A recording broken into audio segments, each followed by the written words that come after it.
A new session, but a continuation of the Star Wars role-playing game system from Fantasy Flight Games, and it's the Force Awakens beginner game. And it's been a while since I last touched this, but I haven't even I haven't even reopened the boxes yet to get the stuff out. But let's go ahead and just sort of start in and see where we go. So when we left off, oh, actually, I need to do that so that I can see that. Okay, I just needed to do a little something. So what we've got is we've got all kinds of stuff with, I got to open up the dice. Oh, hello. For a minute there, I thought the bag was going to be an intelligence test. And this is the one that had the polyhedral, the percentile dice in it.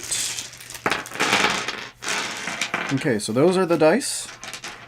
And let me just double check that that's...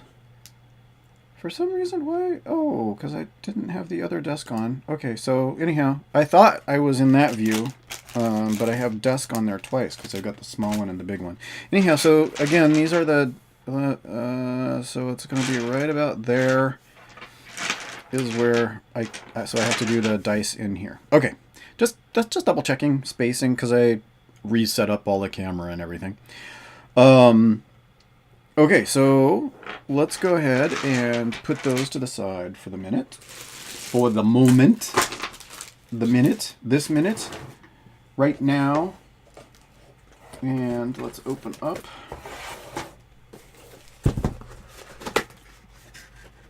the game.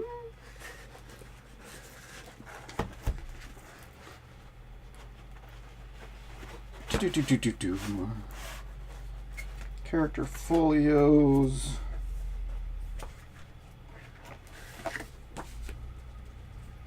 And the map. And the rule book I do not need.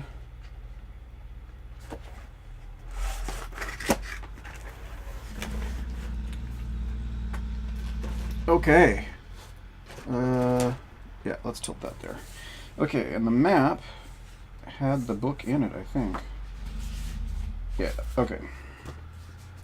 So we got the map and the characters. And I'll probably not need the map that much. And we'll just go from where we left off. All right. So, as you may recall, let's hold on a second. I want to go back because I seem to remember that there was some stuff that I should have done towards the end.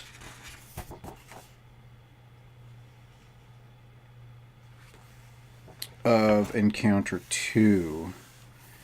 Yeah, so if the PCs went... Why does it feel like there's something under there?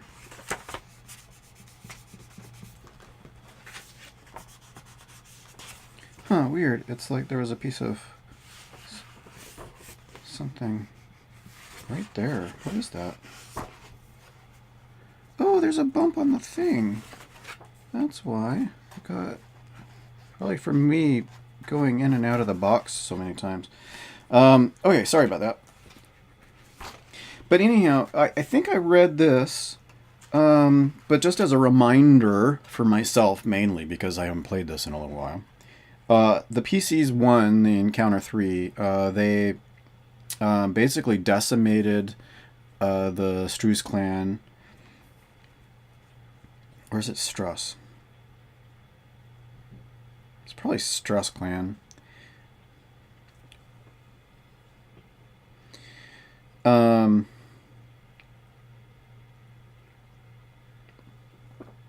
it says here like the last of the lowlifes bolts through the entrance and it runs away. But I think that the truth of the matter is that they wiped them all out. And it should just be understood that, you know, these people, these hired guns were sent out to, deal with the nomads. And, I mean, the Struss clan, they know that this happened. So it wasn't any, surprise. And they're going to follow up. You're going to regret this. Yeah, whatever. You lean against the walls, feeling weary but supremely pleased with yourselves for protecting a ship full of nomads. You know, they really aren't that weary because, you know, they didn't really suffer much damage, and it was pretty quick. So, Misha von Toba, the leader of the nomads, manages to calm the nomads and walks over to you. Thank you, she says, clasping your hands in sincere gratitude. I think we all owe you our lives. She moves to the entrance and peeks carefully outside, holding her hand to shade her eyes against the desert sunlight. Looks like those stress scum are gone all right, but they'll be back for certain. We need to meet and discuss what we're going to do next. And then there's, at the end of each encounter, PCs have a chance to recover strain. The PCs each recover strain equal to their presence characteristic or ranks in the in the cool skill, whichever is greater. And they had strain based on, you know, I didn't really keep track. I screwed up. I didn't really keep track very well. Because supposedly they had some strain at the beginning for, you know, because apparently at the beginning of adventures, you know, this is interesting because in I think it's Edge of the Empire, in the core book, and maybe the other books as well, it actually explicitly says that the character should start out an encounter, you know, reset without any strain or anything like that.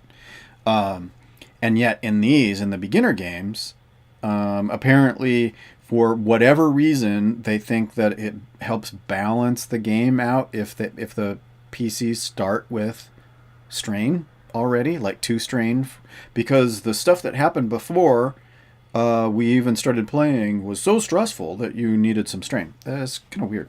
But what are their presence is 2, and cunning or cool is 2. No, in ranks of cool. So presence of 2. So Bormo recovers 2.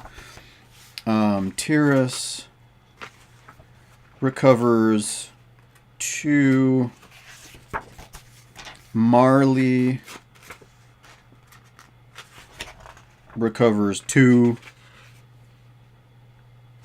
or 1. And Firabon recovers 3 or 1. So it's basically 2 strain are recovered.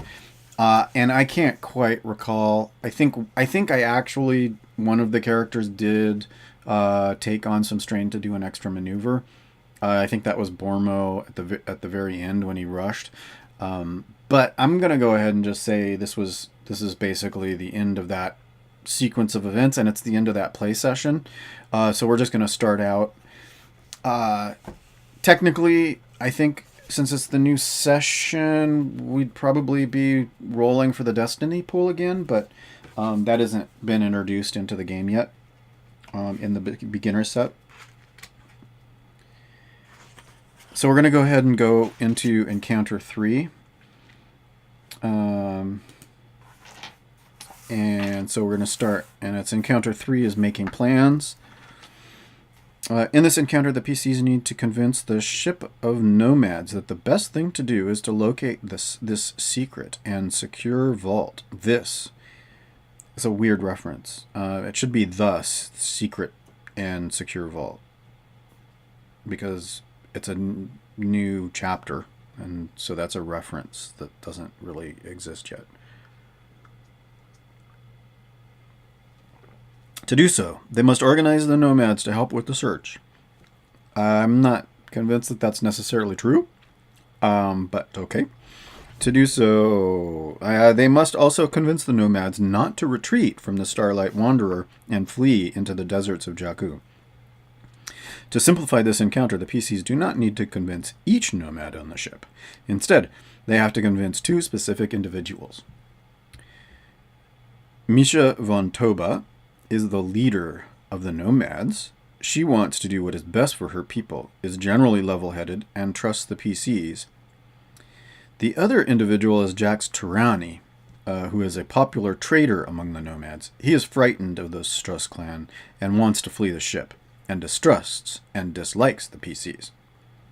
Once the PCs have gotten a chance to heal themselves and recover after the fight, read aloud or paraphrase the following. So apparently, not only have we recovered strain, but we've also healed. You follow the nomads down the twisting passages of the wreck and into the largest interior space that has been cleared and made fit for habitation. So that's actually this. That's this area. The gathering area and the living quarters.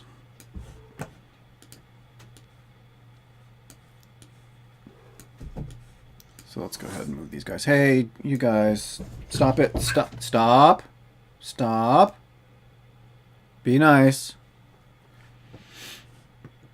Okay, so they've moved into this gathering area and the living quarters. Yeah, he's not in the living quarters. He's in the gathering area. So let's go ahead and do that.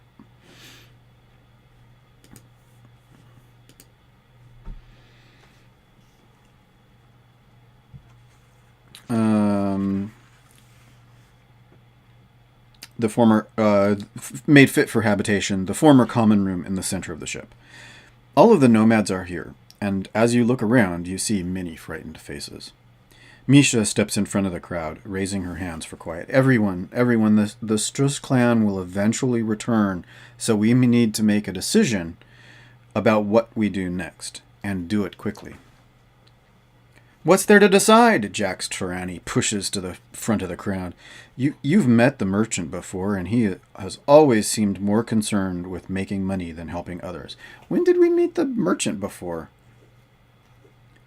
There is a cat having a hairball in the background. Hopefully that's not too loud. And hopefully I didn't just call attention to it if you couldn't hear it.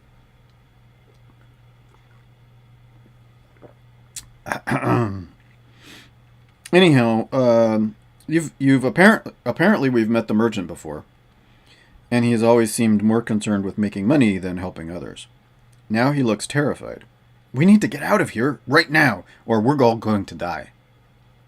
You have a few minutes to ask questions about the Struss clan and the vault. Then you need to convince the nomads to organize and search the ship. Maybe you can convince Misha to let you take charge, or maybe dealing with Jax or threatening him will quiet your opposition and get the rest of the nomads to agree with you. The characters can try to talk to Misha and Jax, ask both of them questions about the Starlight Wanderer and the Hidden Vault and the Struss clan, and try to convince one or both to follow the PC's lead. The GM plays with the roles of both Misha and Jax. Hi. And responds to the PC's questions and statements as Misha and Jax would. If the PCs persuade Misha or Jax to work with them, then the nomads stay and help search, and the PCs are successful. The PCs need the nomads' help to search the wreck in a timely fashion. Some of the questions the PCs might ask are noted here, along with potential responses from Misha and Jax. In addition, this section lists the best strategies the PCs might use and the rules the GM can use to resolve their efforts. So some of the questions are a little odd because apparently some of the characters already know who the Struss clan is. I mean, they've dealt with them before. I don't remember which ones, but I mean, I think the characters begin to sort of have a little chat amongst themselves to organize. And I think, and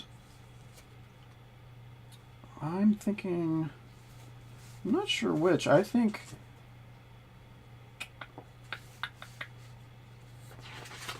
let's take a look really quick. We've got intellect, willpower, presence, charm, coercion, cool, negotiation are basically 3 is the most we're going to get out of that. Charm, coercion,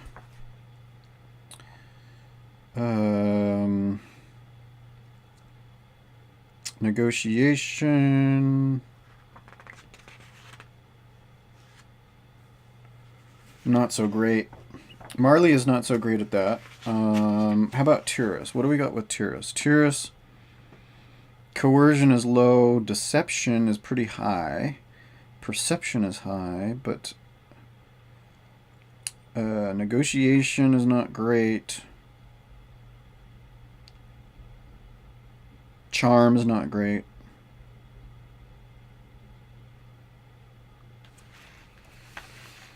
Firabon is the only one who seems to really be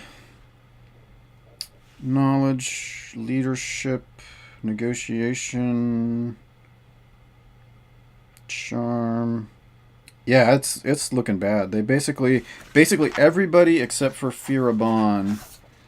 Firabon has 3 in charm and 3 in negotiation. And then the rest don't matter. So we might as well just go ahead and send Firabon and Marley after the trader merchant guy, and Tyrus and Derm can go after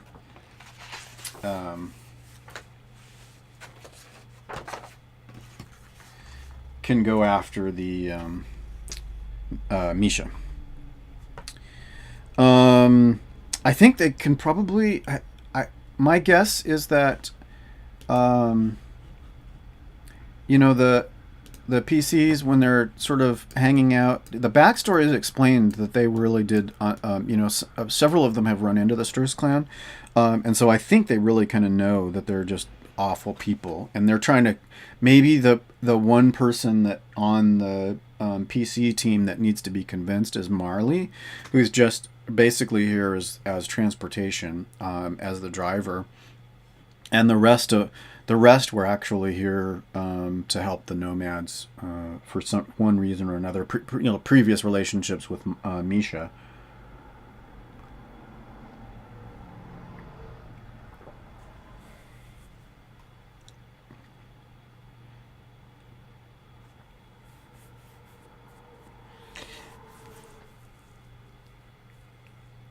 So I think I think that the PCs are pretty much on board with trying to find this thing, and that the Struz clan are bad.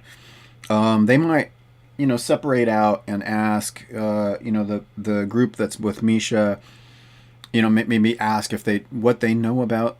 Do they know anything about this this vault? And how did word get out? Did you guys tell somebody or something like that? Misha says that Tobin, one of the nomads over there, found the captain's log 2 weeks ago. Most of it was completely corrupted, of course, but some of the last records mentioned that Captain Telenasi captured something valuable, and that she put it in the secure vault for safekeeping. And from that, we can probably figure that the vault is heavily shielded and near the center of the ship for maximum protection. And then Jax from across the room. That's assuming that it survived the crash. And I suppose, Derm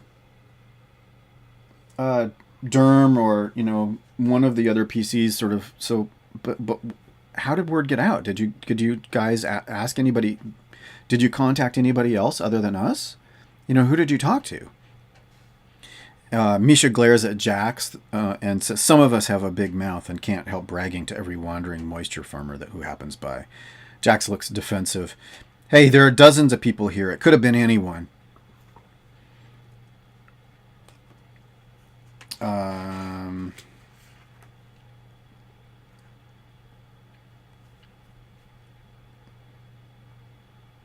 I don't think they care about. The other question is what happens if we leave. I don't think the PCs are going to leave. They're pretty invested. The only one is Misha. Marley, and I think she, came around in the conversation that the PCs would have had with themselves to just sort of, what do we do? And Marley's like, I'm just here for transportation. And the rest of it, well, these Struce clan, they're awful. We could really use your help. And yeah, okay, let's do this thing. Besides, there might be some money in it or something, but and how hard will it be to find the vault? I don't think they care. It's it can't be that hard, this place. Let's go ahead and actually zoom out.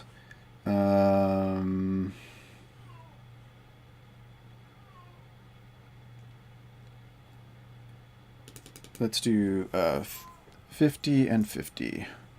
Whoops, hello. Spoilers. So this is basically, this is the entire thing. There's a lookout post towards the top, and there's not much. There's a main reactor and an airlock. Actually, let's go ahead and zoom this out even a little bit more.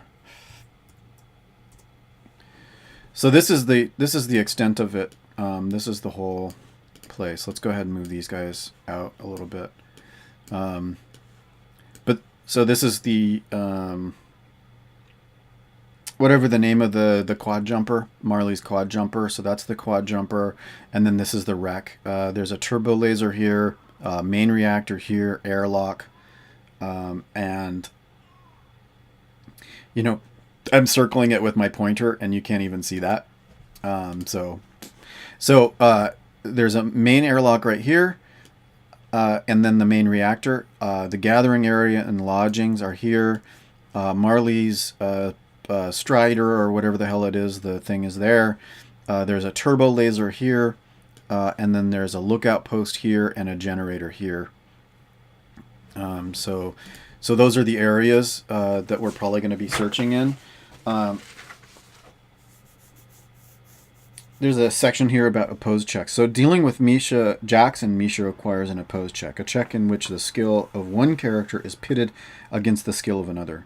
Sometimes these checks are used with the same skill on both sides, such as negotiation versus negotiation between two diplomats, or the athletics versus athletics check between two wrestlers that wrestlers would make. At other times, one skill opposes a different skill, such as leadership versus discipline, which is an example below. When making an opposed check, the player who controls the active character, the one making the check, in this case, a hero player, assembles a die pool as usual. The difficulty of the check is determined by the rival character's dice pool for the relevant skill. For every green ability die, the rival character's dice pool, there is a purple difficulty die is added to the active character's dice pool. For every yellow proficiency die in the rival character's dice pool, a red challenge dice is added. In other words, the rival character builds a dice pool out of difficulty and challenge dice instead of ability and proficiency dice, then adds that to the active character's dice pool to represent the bad dice for the check. The dice pool is then rolled and evaluated following the normal rules for dice pools. In the case of an opposing check, advantage and triumph could reflect something beneficial occurring to the active character or something disadvantageous happening to the rival character.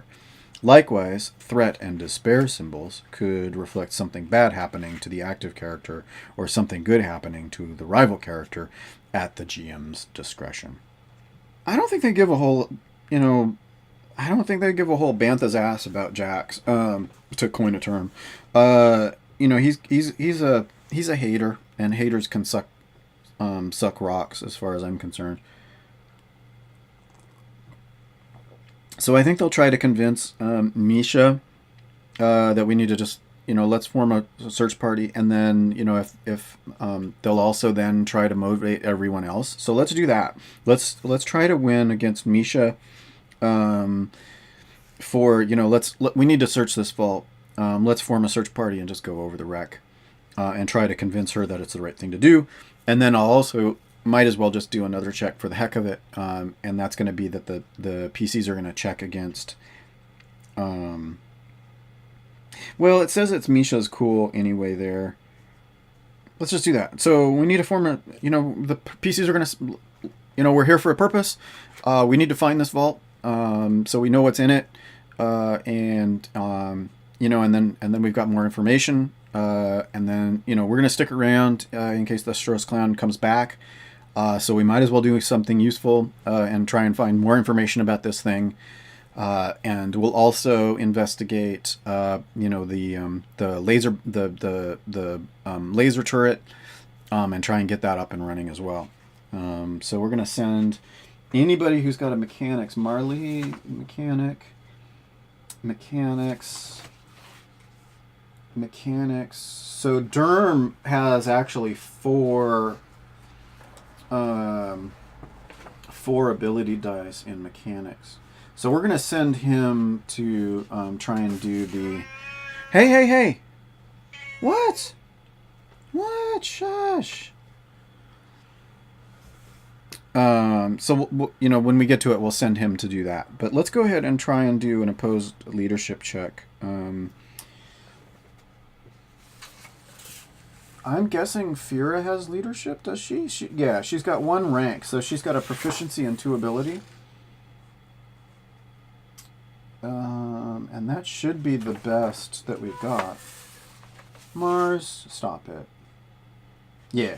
So Firabon is going to step up into leadership, and she's going to roll. So what we've got here, we're going to start building the dice pool, and she's got 3 ability, 1 proficiency. And then we're going to roll that against Misha's discipline, which is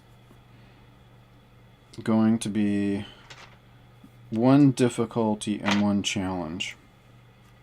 So this is the opposed check that we're going to be rolling for this. So let's go ahead and just do that and see. If the check fails, however, the PCs still attempt other arguments to convince the nomads. In addition, if the PCs can still attempt other arguments. Okay. In addition, if the PCs won the fight against the Sturz clan, add a boost die to the check. Oh, okay. So we're going to add a boost die to this dice pool. So let's go ahead and see how we do. We should do pretty good. Yeah. And the challenge die was blank, and we got a bunch of successes.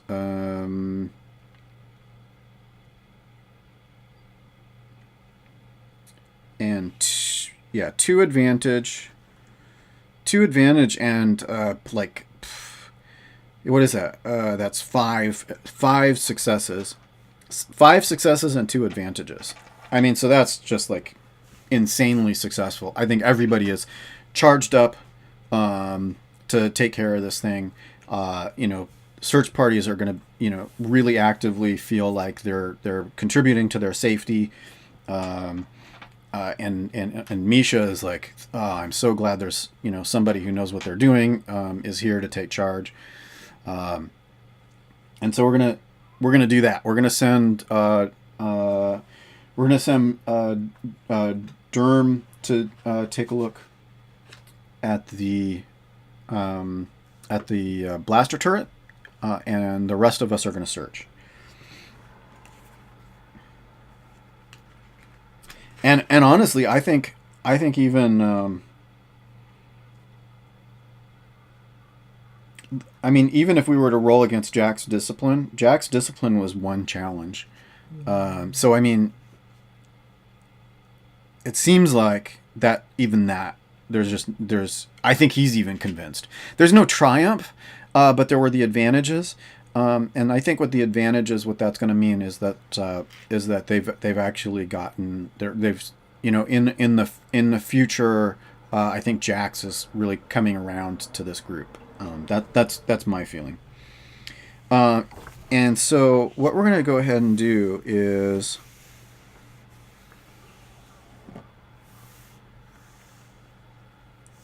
So there was actually a whole section here about boost and setback dice, and the characters might be able to add boost dice if they were being differential or bribing Jax with credits, or reminding either of them that they had beaten the Sturz clan before, and they also might suffer setback dice for any of the following, like insulting or ignoring Misha, or obviously subverting her leadership position.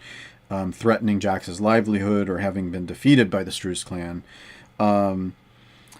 So there are a lot of things that the boost and setback dice could have been added to that pool before, but I think we more than covered that at this point. So we're going to start the search. Once the PCs have convinced the nomads to stay in the Starlight Wanderer and search the wreck, the nomads divide up the groups and begin the hunt for the vault. The PCs can participate in the search, which the GM can narrate, as long as the PCs want to help. As long as the PCs want to help, the GM can ask one of the PCs to make an average perception check. The search lasts for 4 hours, but each success on the perception die reduces the time by 1 hour to a minimum of 1 hour until the nomads locate the area with the secure vault. If the PCs completely failed to convince the nomads earlier, which they did not, then the PCs should have the nomads start preparations to leave. At this point, the PCs can continue to search for the vault.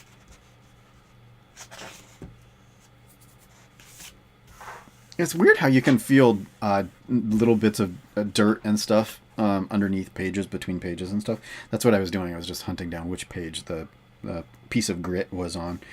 I don't actually have to read that. The rest of it is, if the PCs were unable to convince them. There is a sidebar about challenge dice and the despair symbol. Challenge dice are the mechanical and narrative opposite of the proficiency dice. In opposed checks, they appear when the other character has training in the relevant skill. Despair symbol only appears on the challenge die, and it is the mirror of the triumph. However, the despair symbol does not cancel triumph symbol. It only cancels the success of it. And it is not canceled by the triumph symbol. The despair symbol counts as a failure symbol and cancels a success, but not the other part. Additionally, it indicates that something calamitous has occurred for the active character. In combat, this might be a weapon jamming or running out of ammunition.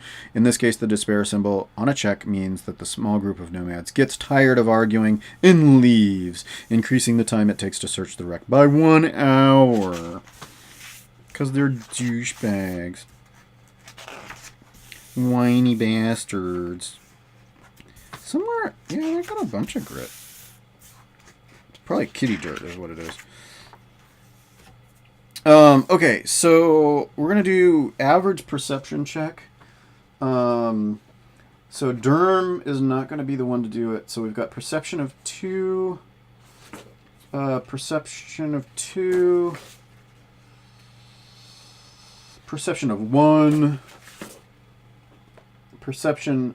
Oh wow, we got a rank in perception. So actually, Tyrus is going to roll for this perception. So it's a challenge of 2, an average challenge, and then he's got 3 ability and 1 proficiency. So what that in effect means is that he's got 1 rank in perception, and then he's got 4. In cunning, which is the main skill that's used for that. So we're going to go ahead and roll this dice pool, and I will be really surprised. Of course, I'm going to jinx it by saying that, but we're going to go ahead and...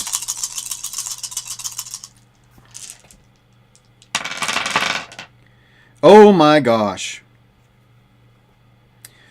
Well, I'm an idiot. Okay, well, we got canceled out, and we got 1 failure and 2 advantages. Yeah, so technically, I suppose that would increase the search time by an hour probably. But there's 2 advantages, so I think the advantages are, well, let's just go with that. We'll just go with that. It actually says only for successes that it reduces, so basically it takes 4 hours for the search. There's really honestly, there's no reason to even roll for this, because there doesn't appear to be any disadvantage to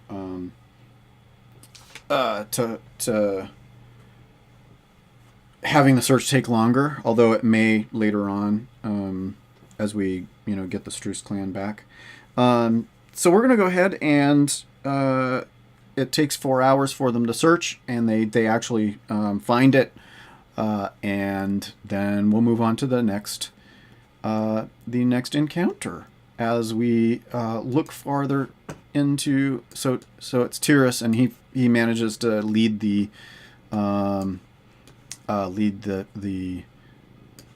search, and Drum is over here at the turret. We'll figure out that later. We'll figure out that next time. And then the other two are probably taking a look at defenses and things like that, and getting prepped. And maybe that's the advantage, is that while Tyrus is leading the search parties and finding the place, and not getting any success, but it just takes the 4 hours, that the others are going to be able to set up some defenses and stuff like that. So then we'll move on to the next thing.